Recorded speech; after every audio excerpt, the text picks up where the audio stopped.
Hello everyone. Class 10th English का practice question paper का set B का solution देखते हैं इस वीडियो में। पहला पैसेज का दिया हुआ है, उसके क्वेश्चन के आंसर देखते हैं। तो पहला क्वेश्चन है, the emperor was upset to see the old man.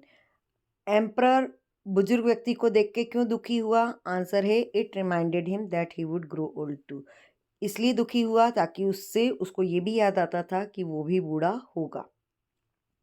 Second question है कि लोगों ने सोने का घड़ा कहाँ देखा? तो उन्होंने पास की ही एक झील यानी लेक में देखा। थर्ड है, एम्परर का ऑर्डर क्या था? एम्परर का ऑर्डर था कि जितने भी ओल्ड मैन हैं वो उसकी राज्य को छोड़कर चले जाएं। फोर्थ क्वेश्चन है, जो लोग टीचर को यानी घड़े को लेने के लिए गए उनको क्या मिला? तो उसका आंसर है हैंडफुल ऑफ वाटर। उनको सिर्फ क्या मिला? पानी मिला। क्यों? क्योंकि उनको जो घड़ा है वो उनके हाथ नहीं लगा। अगला है, द एम्परर फियर्ड। राजा को किस चीज़ से डर लगता था? आंसर है गेटिंग ओल्ड। उनको बूढ़ा होने से डर लगता था। ये यहाँ पर हमारा फर्स्ट पैसेज कंप्लीट होता है। सेकंड पैसेज में पहला क्वेश्चन है, main source of animal oil. Animal oil का मुख्य स्रोत क्या है? तो वो है व्हेल। सेकंड है, vegetable oil is mainly used for. जो वेजिटेबल ऑयल है उसका उपयोग किसके लिए किया जाता है? वो मुख्य रूप से खाना बनाने के लिए किया जाता है। थर्ड है कि फिश के किस भाग से हमें पौष्टिक तेल मिलता है? वो है लीवर। अगला है, जो व्हेल की प्रोटेक्टिव कवर होती है, जो मोटी सी उसकी चमड़ी होती है, उसे क्या कहा जाता है? उसे ब्लबर कहा जाता है। और प्रोटेक्ट का नाउन फॉर्म क्या है? तो प्रोटेक्ट का नाउन फॉर्म है प्रोटेक्शन। अगला है, ये पैसेज को आप पढ़ेंगे तो आपको लगेगा कि इसका टाइटल निकलता है ह्यूमन हार्ट। और नोट्स इस तरह से लगते हैं क्योंकि हार्ट में ऐसा बताया गया है कि एक तो ये वाइटल कंपोनेंट बड़ा ही महत्वपूर्ण है, और दूसरा ये है कि हार्ट को लगातार ऑक्सीजन रिच ब्लड देना पड़ता है। सेकंड में है, हार्ट डिजीज से क्या डैमेज होता है? हार्ट मसल्स डैमेज होते हैं और वॉल्व भी पेसमेकर का डैमेज हो जाता है। अब इससे क्या करना चाहिए इसके सुधार के लिए?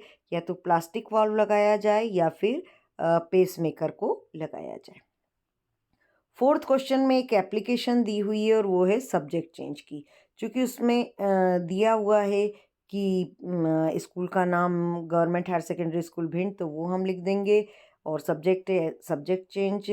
और चूँकि सब्जेक्ट 11th क्लास से लिया जाता है इसलिए यहाँ चूँकि हैं तो आप 10th क्लास में, लेकिन आपको 11th क्लास लिखना होगा। I am a student of 11th class, और मैंने जो है बायोलॉजी ले लिया था एडमिशन के समय, लेकिन अब मैं इसको कंटिन्यू नहीं कर सकूँगा, इसलिए मुझे बायोलॉजी के बजाय आर्ट सब्जेक्ट देने की कृपा करें। थैंक्स। और नाम दिया हुआ था उसमें रचित सक्सेना। अगला है यहाँ पर ऐसे राइटिंग। ऐसे राइटिंग में साइंस का ऐसे ही लिया है हमने, और चाहे ब्लेसिंग्स ऑफ साइंस लिए या वंडर्स ऑफ साइंस, कुछ भी हो सब एक ही होते हैं। और इसके ये पॉइंट्स आप चाहें तो स्क्रीनशॉट लेकर और ये लिख सकते हैं। छोटे छोटे से पॉइंट लिए हैं, आप चाहें तो दो दो पॉइंट को भी ज्वाइन कर सकते हैं। अगला जो दिया था वो था पिक्चर कंपोजिशन। उसमें ट्री दिया हुआ है, तो आपको ये लिखना है कि ट्री, ये आप याद भी कर लें तो बहुत अच्छा रहेगा, कभी पैराग्राफ राइटिंग में भी आ सकता है कि जो प्रकृति है उसने हमें कई अमूल्य उपहार दिए हैं, ट्री भी उनमें से है। और ये हमारे एनवायरनमेंट को पॉल्यूशन से मुक्त रखते हैं, ऑक्सीजन देते हैं, कार्बन डाइऑक्साइड को शोषित करते हैं, और क्लाउड बनाते हैं, बादल बनाते हैं जिससे बारिश होती है। ये भूमि के कटाव को, बाढ़ को रोकते हैं। उनकी जो हरी पत्तियाँ होती हैं वो स्टार्च देती हैं, मेडिसिन देते हैं, फ्रूट्स, इमारती लकड़ी, फ्लावर, रबर, ये सब देते हैं। और ये जो पेड़ हैं इनकी जो शाखाएं होती हैं ये इसमें पक्षियों का घर रहता है। और ये जो पेड़ होते हैं ये पर्यावरण संतुलन बनाए रखते हैं, इसलिए हमें पेड़ अधिक से अधिक लगाना चाहिए। अगला क्वेश्चन है फिल इन द ब्लैंक्स का। यहाँ पर आएगा, चूंकि एफर्मेटिव है इसलिए यहाँ आएगा there is some water. Second में आएगा यहाँ पर MLA, चूँकि एब्रीवेशन इसलिए यहाँ पर आएगा N। और तुलना की जा रही है, कंपैरेटिव डिग्री है, इसलिए यहाँ आंसर आएगा कि भोपाल ग्वालियर से ज़्यादा बड़ा है, तो देन आएगा। और रिपोर्ट वाज रिटन आएगा क्योंकि ये पैसिव वॉइस है। और मंडे के लिए सिंस का प्रयोग किया जाएगा। और लुक बिफोर यू लीप यानी कूदने के पहले देखो। डू एज डायरेक्टेड में हम देखेंगे अनलेस का यूज़ करना है, तो ये इफ़ हटाएंगे आप और डजंट हटाएंगे, लेकिन ये डजंट का जो एस है वो वर्ब में लग जाएगा, तो हो जाएगा अनलेस शी कम्स। सिर्फ इतना आपको चेंज करना रहेगा। He has taken tea, interrogative बनाना है तो हैज़ को आप आगे ले लेंगे। अगला है नेगेटिव बनाना है, ये एग्रीड दिया है तो इसलिए क्या हो जाएगा डिडंट एग्री। अब येट लगाना है तो चूंकि वो अमीर है फिर भी वह खुश नहीं है, तो येट बीच में लग जाएगा दोनों के। फिर है रिलेटिव क्लास, तो दोनों सेंटेंस को जोड़ दीजिए। द गार्डन, कौन सा गार्डन, जिसमें कि जो गार्डन में लवली फ्लावर्स हैं वो मेरे घर के सामने हैं। और इस सेंटेंस को करेक्ट करना है क्योंकि ये 6 ईयर्स के पहले यहाँ सिंस दिया है, तो यहाँ 6 के बजाय यहाँ सिंस के बजाय यहाँ फॉर आएगा। अगला है 9th क्वेश्चन, इसमें ऑप्शन जो ऑब्जेक्टिव्स पूछे गए हैं लेसन से। तो पहला क्वेश्चन पूछा गया है कि लेंचो को क्या लगता था कि पोस्ट ऑफिस एम्प्लॉइज क्या हैं, तो वो है bunch of crooks. Nelson Mandela के हिसाब से करेज क्या है, अपने डर पर जीत पाना। एमेंडा अनाथ क्यों रहना चाहती थी, ताकि वो अकेले जो एक अनाथ बच्चा होता है वो किस तरह से अपनी स्वतंत्रता को एंजॉय करता है वो करना चाहती थी। और जो रैम्पार्ट होता है यंग लेडी का, उसका कलर क्या है, तो जो हमारे बाल होते हैं जो कान के पास थोड़ा सा नीचे से, जिसको कुछ लोग कलम भी कहते हैं, तो वो जो कलम सी आती है तो उसका कलर क्या था, तो वो हनी कलर था। अगला है कि बुद्ध का मतलब क्या है, बुद्ध का मतलब है एनलाइटेड वन, क्योंकि ये पैसेज में ब्रैकेट में दिया हुआ है। और कहाँ पर आए थे ये जो बुद्धा, वो आए थे पीपल ट्री के नीचे। और लेसन में क्या बताया गया है कि जो ये बुद्ध का सरमन था वो कौन सा था, उनका पहला सरमन था। अगला है ये जो फॉक पोएम दी हुई है, आप एक्सट्रैक्ट को देखेंगे तो उसके राइटर कौन है, वो हैं कार्ल सैंडबर्ग। फॉग की तुलना किससे की गई है, केट से की गई है। फॉग कैसे आती है और कैसे जाती है, तो वो साइलेंटली आती जाती है। क्वेश्चन नंबर 11, रेन कैसे चेंज होती है, तो और लेंचो की फील्ड का क्या होता है, तो पहले तो जो है हवा बहने लगती है और फिर बड़े बड़े ओले गिरने लगते हैं बारिश के साथ में, और इससे उनकी फसल पूरी तरह से बर्बाद हो जाती है। मंडेला ने 2 कौन सी ऑब्लिगेशन बताई हैं, तो पहली जो हमारी ऑब्लिगेशन होता है, हमारा पहला कर्तव्य होता है अपने परिवार के प्रति, पेरेंट्स, पत्नी, बच्चों के प्रति, और जो दूसरा होता है वो होता है हमारा समाज, हमारे देश के प्रति। अगला क्वेश्चन है, क्या ये आपको कैसे पता चलता है कि एन अपनी दादी को प्यार करती थी, तो वो ऐसे पता चलता है कि उसका जब वो 13 बर्थडे आया था तो बर्थडे पर जो केक लगाया था उसमें उसने अपनी दादी के नाम की भी एक कैंडल जलाई थी, इससे पता चलता है कि वो अपनी दादी को बहुत प्यार करती थी। बेकर्स को गोवा में क्या कहा जाता है और वो क्या पहनते हैं, तो बेकर्स को गोवा में पैडर कहा जाता है, और जो बेकर हैं वो एक विशेष प्रकार की ड्रेस पहनते हैं जिसका नाम है कबाई। और आप चाहें तो इसको एक्सप्लेन भी कर सकते हैं कि एक वो सिंगल पीस फ्रॉक होती है जो कि घुटने तक होती है। अगला क्वेश्चन है कि वैली बस से क्यों नहीं उतरी, तो वो बस से इसलिए नहीं उतरी क्योंकि उसको उसी बस से वापस जाना था और वो सिर्फ बस की सवारी करने के लिए ही आई थी।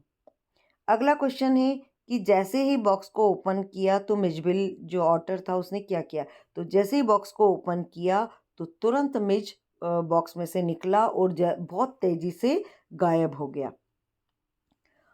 अगला है कि भोजन को देखकर वो पगला गया, तो इससे क्या समझ में आता है, तो ये जो सीगल था वो बहुत हंग्री था और जैसे ही उसने भोजन को देखा तो वो उड़ने लगा।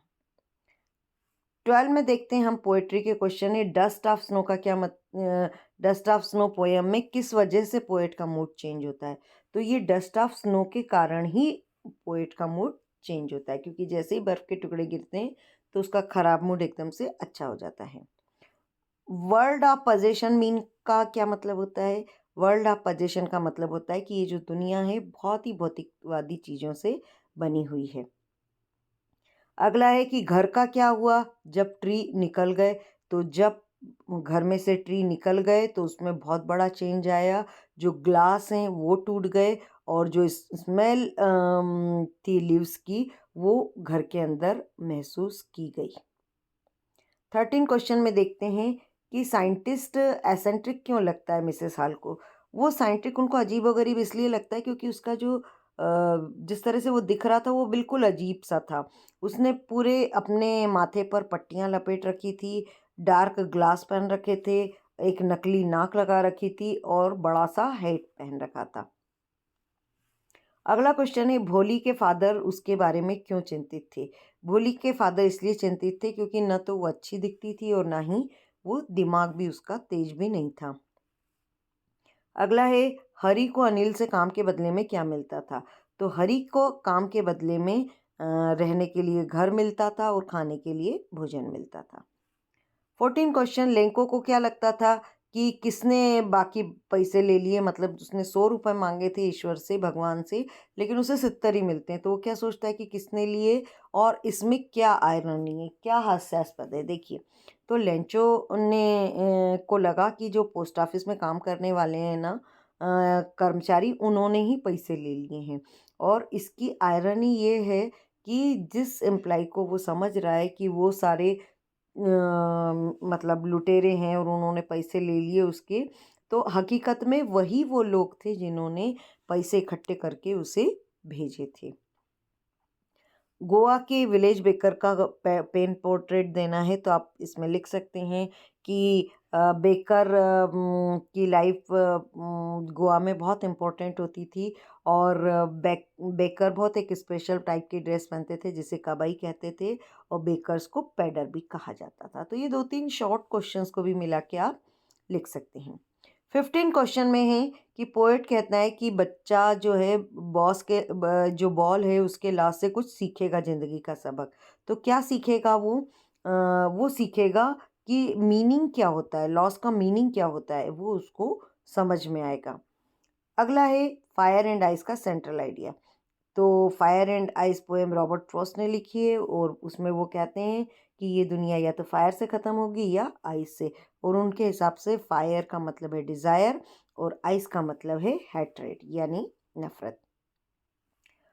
16 क्वेश्चन लास्ट है। मिसेस पंफ्री इसमें कहती हैं कि ये जो डॉग ठीक हुआ है इसमें सर्जरी की जीत है। तो ऐसा क्यों कहा? क्यों इसलिए कहा क्योंकि उसकी बीमारी बहुत मुश्किल थी लेकिन वो पूरी तरह से 2 हफ्ते में ठीक हो गया। और लास्ट इसका क्वेश्चन है कि मैटिल्डा की बर्बादी का क्या कारण था और वो कैसे बच सकती थी? तो मैटिल्डा की बर्बादी का कारण था उसको बहुत आलीशान ऐशो आराम की ज़िंदगी जीने की लालसा।